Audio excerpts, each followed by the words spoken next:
राष्ट्रों में बहुत प्रशंसनीय योगदान दिया जो है।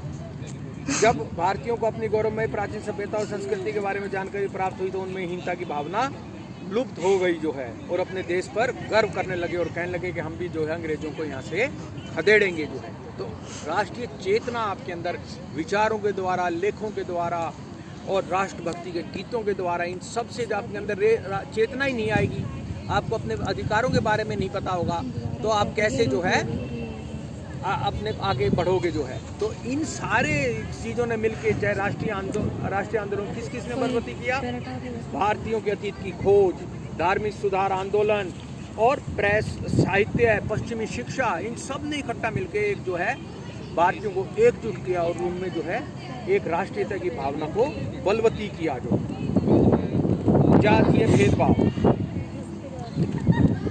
अंग्रेजी सरकार द्वारा अपनाए जाने वाली जातीय भेदभाव की भावना भारतीयों में राष्ट्रीय चेतना उत्पन्न करने में काफ़ी सहायक हुई। वे जो है हमें जो है भारतीयों के प्रति घृणा करते थे, वे हमें सेकंड क्लास सिटीजन समझते थे, द्वितीय श्रेणी का नागरिक। उनके क्लब अलग थे, उनके होटल अलग थे, उनके स्विमिंग पूल अलग थे जो है, भारतीय वहाँ जा नहीं सकते थे। हमें जो है हम उनको sir Lord, my lord, Lord साहब ये कह के पुकारते थे। वे हमें गधा, कुत्ता और ये ऐसी ऐसी नीच गालियाँ देते थे जो हमारा पग पर अपमान था। तो न तो हम रेलवे गाड़ी में फर्स्ट क्लास में सफ़र कर सकते थे। महात्मा गांधी को आपको पता है साउथ अफ्रीका में भी जातीय भेदभाव था, यहाँ भी था। तो उनको उनके पास टिकट होते हुए भी उनको फर्स्ट क्लास डब्बे में से बाहर निकाल दिया गया कि get out you black man, जो उसको बाहर निकाल दिया गया। तो उन्होंने कहा कि मैं तब तक जो है इस अंग्रेज शासन की जो है ना हटा के रहूँगा। जो उनको भी बड़ा अपमान हुआ जो है। तो अंग्रेजों के निवास स्थानों के निकट अपना निर्माण नहीं कर सकते थे भारतीय। जो हमारा भारत होते, हम भारतीय नागरिक होते, अपने भारत देश में जो है द्वितीय श्रेणी के नागरिक थे। भारतीयों अनेक पर प्रतिबंध लगाए हुए थे। भारतीयों को कुत्ते, हफ्सी, असभ्य आदि से अपमानित किया गया था। यू डॉग जो है ये कहा करते थे, समझ रहे हो। नौकरों के साथ अंग्रेज भारतीय नौकरों के साथ अभद्र व्यवहार करते थे। कई बार उन्हें जान से भी मार देते। प्रमाण मिले कि ये प्रमाण के बावजूद अदालतों द्वारा उन्हें रिहा कर दिया जाता। दूसरी ओर यदि कोई भारतीय छोटा सा भी अपराध कर देता था तो उसे कड़ी सजा दी जाती है। इसी प्रकार भारतीयों को यह कदम कदम पर महसूस करवाया जाता था कि वे गुलाम हैं जो है, वे पराधीन हैं जो है। इससे अंग्रेजों और भारतीयों आपसी मतभेद बढ़ता चला गया और डॉक्टर एस.एन. बोस के कथनानुसार जातीय भेदभाव की भावना 19वीं शताब्दी में भारतीयों में राष्ट्रीय चेतना उत्पन्न करने का एक प्रमुख कारण जो सब ने कमर कस ली जो है, हम अंग्रेजों को जो है यहाँ से खदेड़ेंगे। अगला एक बहुत बड़ा पॉइंट जो आप सब बच्चों को पता होना चाहिए वो है अंग्रेजों की आर्थिक नीति। आपको मैंने जैसे पहले आर्थिक प्रभाव क्या पड़ा एक क्वेश्चन में पिछली बार मैं करवा ही रहा था जो आप लोगों को। आर्थिक नीति बड़ी ही जो है उनकी जो है इस किस्म की आर्थिक नीति थी जो अंग्रेजों को ही फायदा पहुंचाती थी। इंग्लैंड को जो है और अमीर बनाती जा रही थी और भारत को जो है निर्धन बनाती जा रही थी। दादा भाई नारोजी का सिद्धांत, धन निकासी का सिद्धांत जो है, समझ रहे हो आप, वो जो है उसको आप देख सकते हैं जो है केवल इंग्लैंड को ही होता था। यहाँ से जो है कच्चा माल जाता। रेलवे किस लिए शुरू करी गई?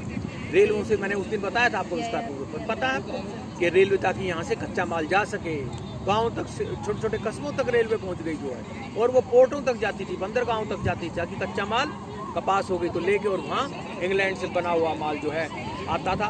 और हमारे कुटीर उद्योग धंधे उसके मुकाबला नहीं कर पाए जो है, क्योंकि वो सस्ता भी होता था मशीन का बना हुआ माल, हाथ का माल इतना साफ भी नहीं होता और महंगा भी होता है जो है। तो हमारे कुटीर उद्योग धंधे वो जो है नष्ट हो गए, नष्ट भ्रष्ट हो गए। वहाँ जो कारीगर काम करते थे उनको वो बेरोजगार हो गए।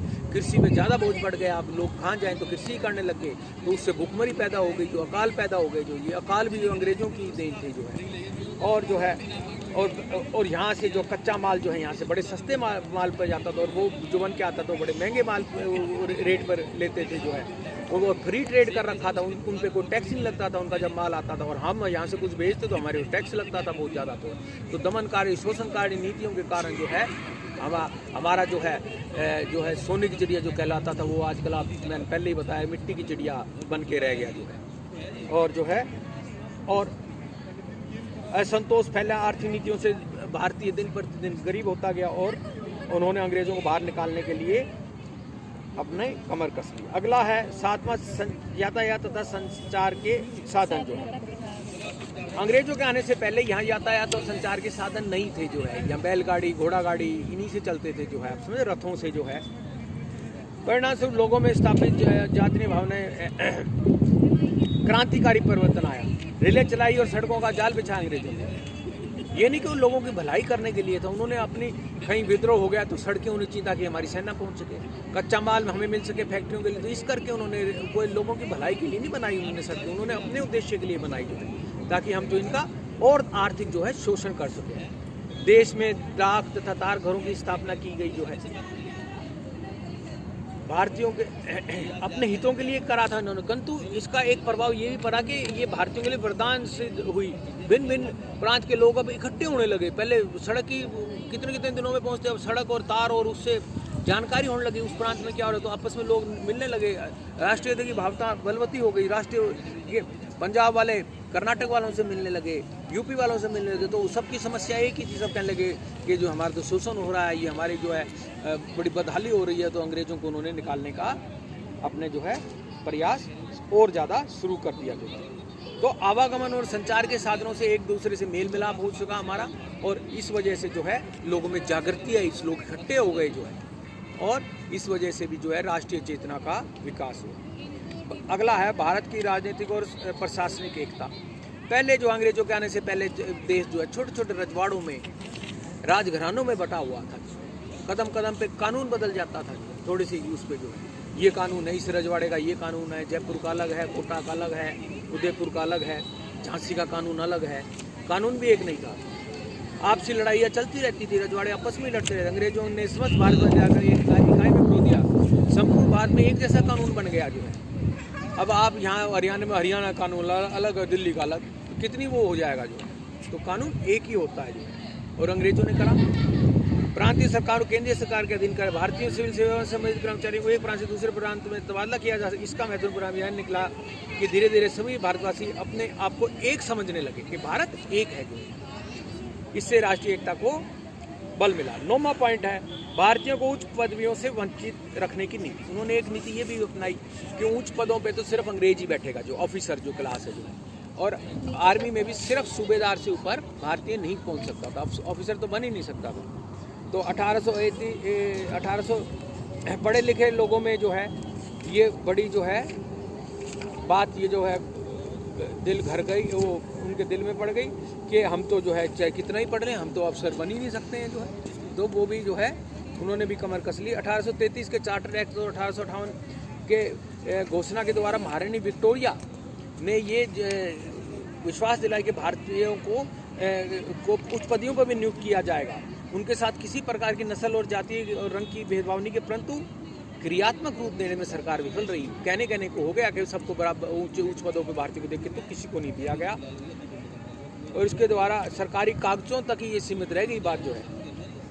वंचित रखने का यथासंभव यत्न किया जाता था। सिविल सर्विस में भारतीयों के प्रवेश को जानबूझकर कठिन बनाया गया। परीक्षा केवल लंदन में ली जाती थी, जो जिसको IAS कहते हैं, पहले ICS बोलते थे उसको। वो लंदन में परीक्षा होती, तो गरीब आदमी तो जाएगा ही कहाँ से जो है, हमें परीक्षा यहाँ होती ही नहीं थी जो है वो वाली जो है। और 21 वर्ष से बड़ी आयु के भारतीय इसमें बैठ नहीं सकते। 21 वर्ष से जो ऊपर हो गया वो बैठ ही नहीं सकता। 21 वर्ष तो कुछ भी नहीं होता जो है। आप सब की 18, 19, 20 तो हो ही गई होगी अब उम्र जो है, 18, 20, 21 हो गई है ना, तो 21 से ज़्यादा तो बैठ ही नहीं सकता उसमें जो है। इन कठिनाइयों के बावजूद सुरेंद्रनाथ बनर्जी, अरविंद घोष ने ICS की परीक्षा क्लियर करी जो है। आप समझ रहे हो जो है, 21 साल से पहले ही क्लियर कर दी और ICS बन गए। परंतु सरकार ने कोई ना कोई बहाना बनाकर उन्हें नौकरी से निकाल दिया। अंग्रेजों की इस अन्यायपूर्ण व्यवहार के कारण सारे देश में अंग्रेजों के विरुद्ध रोष फैल गया। 1876 में अंग्रेज सरकार ने सिविल सेवा की आयु 21 घटाकर 19 कर दी। 19 में तो ग्रेजुएशन ही मुश्किल से होती है बच्चे से, समझ रहे हो आप। जो वो क्या था जो है, कुछ भी नहीं। इसके कारण जो है लोगों में और रोष छा गया और उन्होंने राष्ट्रीय भावना और बढ़ती चली गई। अगला पॉइंट है विदेशी आंदोलनों का प्रभाव। जैसे यूनान की सल्तनत प्रांति, फ्रांस की 1830 की क्रांति तथा 1848 की क्रांति, इटली और जर्मनी का एकीकरण, बिस्मार्क ने जो है जर्मनी का एकीकरण किया था। तो और आयरलैंड में चल रहे सल्तनत संग्राम के लिए संघर्ष से उन्हें एक नया प्रोत्साहन मिला। उन्हें विश्वास हो गया कि यदि आपस में एकत्रित हो जाएं तो अंग्रेजों को बाहर से निकाल कर अपनी गुलामी की जंजीरों को हम तोड़ सकते हैं। तो फॉरेन मूवमेंट जो हुई, विदेशों में जो आंदोलन हुए उन्हें, उनसे भी उन्हें काफ़ी जो है उन भारतीयों पर बहुत प्रभाव डाला और उन्होंने भी भारतीयों ने भी कमर कस ली कि वहाँ ऐसा हो सकता है तो यहाँ क्यों नहीं हो सकता, हम भी अंग्रेजों को यहाँ से खदेड़ सकते हैं। अगला है लॉर्ड लिटन की दमनकारी नीति जो है। लिटन जो है, लॉर्ड लिटन 1876 से 1880 तक वो रहा, गवर्नर जनरल रहा, भारत का वायसराय रहा। उसने बरतानवी मतलब कि ब्रिटिश कपड़ा निर्यातों को प्रसन्न करने भारत में आयात किए जाने वाले कपड़े से आयात कर हटा दिया। इस कारण भारतीय कपड़ा उद्योग को बड़ी हानि हुई। दूसरी ओर सेकंड अफगान और भारतीयों का जो युद्ध हुआ था, आंग्ल अफगान युद्ध, उसमें जनता पर उसने जो है सारा युद्ध का बोझ डाल दिया। 1877 में एक भयानक अकाल पड़ा जिसमें हजारों लोग मारे गए। जो है उसने अकाल जो पड़ा था उसमें कोई सहायता नहीं दी उसकी जो है वायसराय ने। और अपनी शान और शौकत को कायम रखने के लिए तब लोग भूखों मर रहे थे, अकाल पड़ा हुआ था, फैमाइन था। उसने एक शाही दरबार लगाया जिसके अंदर खाना खूब और मतलब खूब सज्जा की गई, करोड़ों रुपए लाखों रुपए खर्च किए गए जो है। तो लोगों को बड़ा, एक तो लोगों दाना के लिए मर रहे हैं, ये अपना शाही दरबार लगा रहा है जो है। इस दरबार में महारानी विक्टोरिया केसरी हिंदी की उपाधि सम्मान के इस दरबार के लिए सरकार ने लाखों रुपए पानी की तरह बहाए। और जो है इसी वो लॉर्ड लिटन ही था जिसने 21 साल से 19 साल कर दी सिविल सर्विस में बैठने की आयु घटा दी। 1848 में 1878 में सॉरी उसने एक आर्म्स एक्ट शुरू करा लॉर्ड लिटन ने। उसका क्या था कि सब भारतीयों को आर्म से, जो आयुध थे आपके पास हथियार, उनसे वंचित कर दिया। आर्म्स एक्ट लगाया। अभी भी वो एक्ट मतलब एक किस्म से चल रहा है। आप हथियार नहीं रखते, आपको लाइसेंस लेना पड़ेगा। ये अंग्रेजों के टाइम से ही चल रहा है। अगर आपने जनता को निहत्था कर दिया तो जनता किस चीज़ से बगावत करेगी? कोई डंडा लाठी से करेगी। और उधर जो है अंग्रेजों की सिपाहियों के पास सेना थी, पूरी हथियार थे, उनको मतलब कि निहत्था कर दिया आर्म्स एक्ट लगा के। भाई कोई जो है हथियार रख ही नहीं सकता है। अभी तक वही नीति चल रही है। जनता के पास कुछ नहीं है, क्या है? कोई अगर कोई लाइसेंस लेगा तो बनेगा उसका हथियार, वरना नहीं बनेगा। इसी वर्ष उसने वर्नाक्युलर एक्ट पास किया करके भारत द्वारा प्रकाशित की जाने अखबारों पर बहुत कड़ी पाबंदियां लगा दी। वर्नाकुलर प्रेस एक्ट, जिसमें भारतीय भाषाओं में जो अखबार छपता था उसमें बहुत जो है उसने पाबंदियां लगाई। संक्षेप में लॉर्ड लिटन की दमनकारी नीतियों ने भारतवासियों के घावों पर नमक छिड़कने का काम किया। तो घाव पहले ही जो है इतने मतलब कि वो जो है परेशान थे भारतवासी, जो है उनका शोषण हो रहा था, दमन हो रहा था। ऊपर से लॉर्ड लिटन की इन दमनकारी नीतियों ने क्या काम करा? जले पर नमक के छिड़काव का काम किया। डॉक्टर प्रकाश चंद्र एक बहुत प्रसिद्ध इतिहासकार हुए, वो लिखते हैं इस बदकिस्मत प्रतिक्रियावादी तथा भेदपूर्ण कार्य ने उसके शासनकाल भारत के विद्रोह के निकट पहुंचा दिया। एक अन्य इतिहासकार डॉक्टर NS बोस के अनुसार लॉर्ड लिटन के प्रशासन ने राष्ट्रवाद की अग्नि में ईंधन डालने का कार्य किया। अगला आखिरी पॉइंट जो आप बच्चों के लिए बहुत इंपॉर्टेंट है वो है इल्बर्ट बिल का विरोध। अब आप भारत में उस समय राष्ट्रीयता की लहर चली जब इल्बर्ट के विरोध शिखरों तक पहुंच गया। उस समय प्रचलित फौजदारी कानून के तहत कोई भी भारतीय मजिस्ट्रेट अथवा सेशन जज किसी भी अंग्रेजी अपराधी की सुनवाई नहीं कर सकता था, जबकि ऐसा कोई पाबंदी यूरोपीय जजों पर नहीं लगाई गई। लॉर्ड रिपन जो लॉर्ड लिटन का उत्तराधिकारी था, लॉर्ड लिटन के बाद कौन आया? Lord Ripon. उसने अपने शासनकाल में भारतवासियों के साथ किए जा रहे इस अन्यायपूर्ण भेदभाव को दूर करने का निर्णय लिया। उसके एक कानूनी सदस्य उसकी काउंसिल में जो थे CP इल्बर्ट ने 1883 में विधानसभा में एक बिल पेश किया। उसके नाम से यह बिल इल्बर्ट बिल के नाम से प्रसिद्ध हुआ। इस बिल के अनुसार भारतीय मजिस्ट्रेट और सेशन जजों को यूरोपीय लोगों के फौजदारी मुकदमों को सुनने का अधिकार दिया जाना था। अब अंग्रेजों को इस बिल के उद्देश्य में पता चला तो इस बिल के विरोध पूरे भारत में एक तूफान सा आ गया। अंग्रेजों का कथन था कि भारत में यदि कोई अधिकार है तो वह केवल अंग्रेजों को है, भारतीयों को अधिकार नहीं है। इस आंदोलन ने इतना जोर पकड़ा कि लॉर्ड रिपन को अंत में झुकना पड़ा और उसके बिल में संशोधन करके उसे पास किया। इससे दो बातें भारतीयों को स्पष्ट होगी। पहली कि अंग्रेजों का दिन रहकर भारतीयों को कभी न्याय नहीं मिल सकता है। दूसरे भय जान के कि संगठित होकर ही वे अपनी मांगों को मनवा सकते हैं। उपयुक्त ब्यौरे से स्पष्ट है कि राष्ट्रीय चेतना की उत्पत्ति के लिए एक नहीं अनेक कारण उत्तरदायी थे। जो मैंने आपको 12 कारण ये जो बताए हैं ये थे जो है, और इस कारण से जो है भारतीय, लास्ट में आप अंत में लिख सकते हो, हम डॉक्टर एन दास के शब्दों से सहमत है, भारतीय राष्ट्रवाद का विकास ब्रिटिश साम्राज्य के पतन का संकेत था। तो राष्ट्रीयवाद जो है, राष्ट्रीयता की भावना, जिस एक भावना होती है जिसको अपने राष्ट्र को अपना समझते हैं लोग जो है, हम भारतीय हैं, बी इंडियन बाय इंडियन की आपने भावना सुनी होगी, जो एक स्लोगन है बहुत बढ़िया, भारतीय बनो भारतीय खरीदो जो है, स्वदेशी। तो स्वदेशी को भी एक राष्ट्रीय भावना के विषय में बहुत बड़ा जो है एक आंदोलन चला, स्वदेशी आंदोलन भी जो है महात्मा गांधी ने भी चलाया जो है। और बॉयकॉट क्या, विदेशी वस्तुओं का बहिष्कार, उनकी अग्नि जलाना, होली जलाना उनकी जो है विदेशी व्यक्तियों, उससे क्या फ़ायदा होगा? एक और तो हमारे कुटीर उद्योग धंधे स्वदेशी हम लेंगे तो वो बढ़ेंगे जो है, और बायकॉट होगा उनको धन नहीं, भारत का धन भारत में रहेगा। तो स्वराज्य का सबसे पहले किसने प्रयोग किया? मैंने आपको पहले ही बताया बच्चों को, स्वामी दयानंद ने सबसे पहले।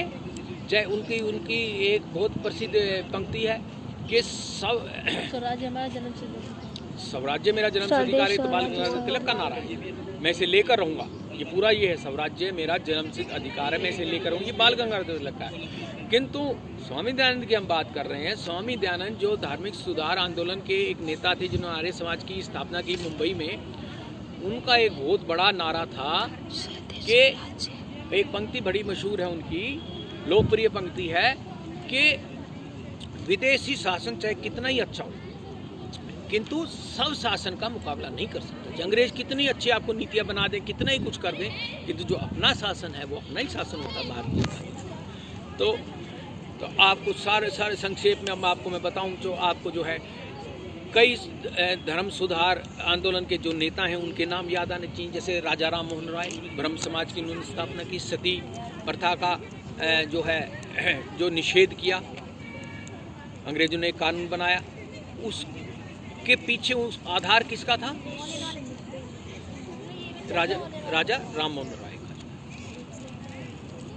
और स्त्री शिक्षा को जिसने जो है बड़ी जोर शोर से उठाया, जो है लोगों में चेतना फैलाई कि लड़कियों को पढ़ाएं जो है, वो किसने करा? ईश्वर चंद्र विद्यासागर ने जो है। और जो है विधवा शिक्षा के क्षेत्र में भी उन्होंने ये काम किया, जबकि विधवाओं की बड़ी दयनीय स्थिति थी उस समय, जो है जबरदस्ती उन्हें जो है सती करने को कहा जाता था, जो है उनको अंजल नहीं दिया जाता था, बड़ी यातनाएं दी जाती थी विधवा को, जो है कन्या वध जो है, इसके विरुद्ध भी जो है कानून बने जो है, और समाज सुधारकों ने काम किया। स्वामी दयानंद ने भी जो है गुरुकुल शिक्षा पद्धति को जो है काफ़ी बढ़ावा दिया। बाद में लाला हंसराज हुए, जिन्होंने कहा कि इंग्लिश, आर्य समाज के नेता हुए लाला हंसराज, जैसे हंसराज कॉलेज है दिल्ली में, सुना हो किसी ने, तो वो भी स्वामी इनके DAV संस्था जो है दयानंद एंग्लो वैदिक, उनसे संबंधित है। लाला हंसराज ने सबसे पहले DAV संस्था का स्थापना की थी लाहौर के अंदर जो है।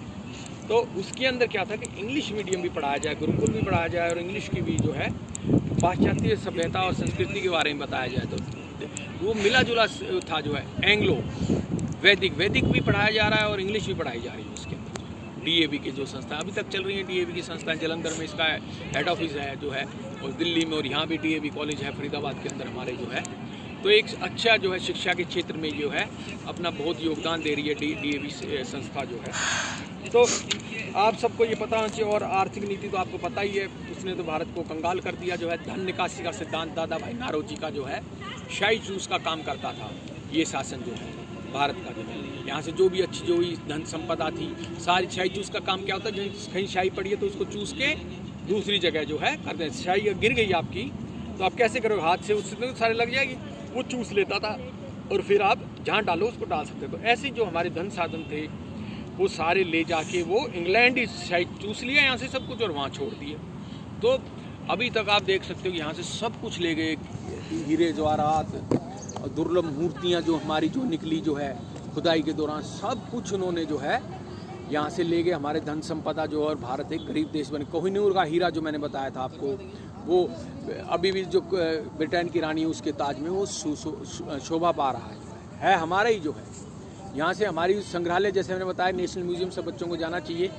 इंडिया गेट के पास है राष्ट्रीय संग्रहालय, और वहाँ जो है वहाँ दुर्लभ वस्तुएं जो संग्रहालय में हमारे नहीं है, बल्कि वहाँ बहुत बहुत दुर्लभ वस्तुएं इंग्लैंड के पास जो हमारी लेके गए हुए हैं। तो इन सब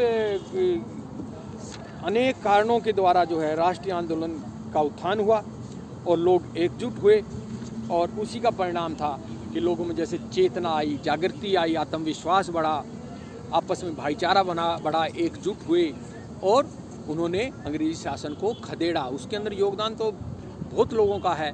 महात्मा गांधी का सबसे अधिक योगदान है। हमें दिलवा दी आज़ादी बिना ढाल बिना तलवार के, अहिंसा और सत्य के पुजारी थे महात्मा गांधी जो है। उधर जो है अब ये और सबका योगदान रहा है। भगत सिंह, राजगुरु, सुखदेव, इनका भी वो फांसी पे चढ़ गए जो है हंसते हंसते जो है, और बाल गंगाधर तिलक, ये 3 किस्म के नेता हुए हमारे राष्ट्रीय आंदोलन में। नरम दल, जिसको उदारवादी, गरम दल, उग्रवादी और क्रांतिकारी भगत सिंह, राजगुरु, सुखदेव, और सबसे बड़े नेता जो हुए वो महात्मा गांधी हुए, जिन्होंने आंदोलन को जन आंदोलन बनाया। एक आंदोलन था, उसको घर घर तक पहुंचाया। बच्चा बच्चा, नारी भी अपने 4 दीवारी से घर से बाहर निकलाई और जो है कंधे से कंधा बढ़ाकर उसने राष्ट्रीय आंदोलन में भाग लिया। सरोजिनी नायडू और जो है सुचित्रा कृपलानी, ये अनेक नारियां हुई हैं जिन्होंने जो है राष्ट्रीय आंदोलन में अपनी महती भूमिका, अहम भूमिका निभाई है जो है। और जो है इसी के कारण आज हम जो है एक जो है हम खुले वातावरण में, और 1857 को जो है हमारी जो है हमें आज़ादी मिली, किंतु आज़ादी भी हमें बटी हुई आज़ादी मिली। 2 भागों में जो है भारत जो है बट गया जो है। पाकिस्तान, अंग्रेज जाते जाते भी अपनी फूट डालो और राज करो की नीति दिखा गए, और 15 अगस्त को हमें आज़ादी मिली, किंतु एक भाग जो है पाकिस्तान बन गया और एक बन गया भारत जो है। तो अगर किसी बच्चे को कोई डिफ़िकल्टी है, he can ask me the questions. कोई क्वेरी है, कोई शंका है, तो उसका हम समाधान करने के लिए मैं यहीं बैठा हूँ। तो आप कुछ है प्रॉब्लम तो यू कैन आस्क फ्रीली। और जो है एनी क्वेश्चंस, तो कैन यू टेल, आप मेरे को बता सकते हो कि 1 या 2 कारण राष्ट्रीय चेतना की उत्पत्ति के उत्तरदायी कौन कौन से कारण थे? प्रेस के नियम, प्रेस के मतलब विरोध, और प्रेस के नहीं, प्रेस ने जागृति दी है। प्रेस, यातायात और संसाधन, हाँ, यातायात और संचार के राष्ट्रीय साधन। कांग्रेस की स्थापना। भारतीय ऐसे तो अनेक संस्थाएं हुई हैं, पर मेन कारण जो है जो मैंने बताया आपको, सामाजिक धार्मिक सुधार आंदोलन, इल्बर्ट बिल विवाद, हाँ, इल्बर्ट बिल विवाद जो है, यातायात के साधन जो है, आर्थिक शोषण, 1857 ईस्वी का विद्रोह भी है। वो तो इससे पहले आगे राष्ट्रीय के चेतना इसके बाद का है ना सारा आपका जो है। ये सारे मैंने जो पॉइंट बताए हैं यही हैं जो है। जातीय भेदभाव, अंग्रेज और जो है प्रेस, पश्चिमी शिक्षा, भारतीयों को लॉर्ड लिटन की दमनकारी नीति, हाँ, लॉर्ड लिटन की दमनकारी नीतियाँ, भारतीयों को जो है उच्च पदवियों से वंचित रखना, भारतीय राजनीतिक तथा प्रशासनिक एकता, इल्बर्ट बिल का विरोध। ये 12 पॉइंट हैं जो है आपको याद करने हैं जो। Okay sir. और जो है हमारे में 2 एक्स्ट्रा दिए हैं सर। अच्छा, कौन कौन से एक्स्ट्रा हैं आपके पास? 1857 ईस्वी का, हाँ, ये भी है थोड़ा, ये शुरू से हो सकता है। भारतीय राष्ट्रीय कांग्रेस की स्थापना, हाँ, ये भी राष्ट्रीय मतलब हैं जो है, ये भी ठीक है। हाँ सर, लिख सकते हैं। हाँ, ये भी आप लिख सकते हो, पर ये पहले लिखें आप, ये लास्ट में ही होंगे ये पॉइंट जो है। हाँ सर, लास्ट में ही है जो है। तो इसी ने जो है राष्ट्रीय चेतना का मिलजुल, कोई एक कारण नहीं था राष्ट्रीय चेतना, अनेक कारण हुए, सब ने मिलकर जो है अपना जो है योगदान दिया, और इसका परिणाम ये हुआ कि हमें जो है लोगों में जो है राष्ट्रीयता की भावना जागृत हुई, एकजुट हुए लोग।